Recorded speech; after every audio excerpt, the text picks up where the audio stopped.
Guys, welcome back to my YouTube channel, and we're back again for another vlog.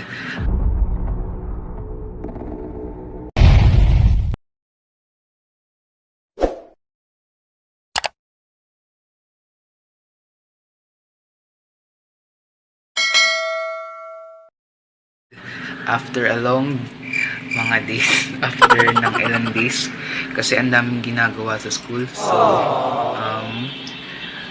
check nyo guys. So, ayan guys, kakatapos lang ng aming online class. And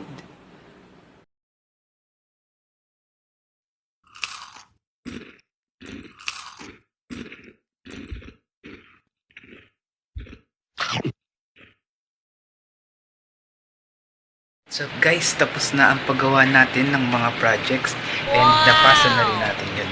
So, next natin ay let's work out na. Let's train na for our dreams. And guys, for 1 week, yung gagawin ko na workout is for strength and conditioning, which is push-ups, sit-ups, crunches, and squats. For 1 week yun. Tapos, next na week naman will be cardio workout. Jogging, walking, running, jumping jacks, yung mga ganong workout. Tapos, pagkatapos nun is skills naman. Skills training ng pagbabasketball. So, let's work out guys. Let's go! Meme.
Thank you guys for watching the vlog, and please don't forget to like and subscribe. Bye!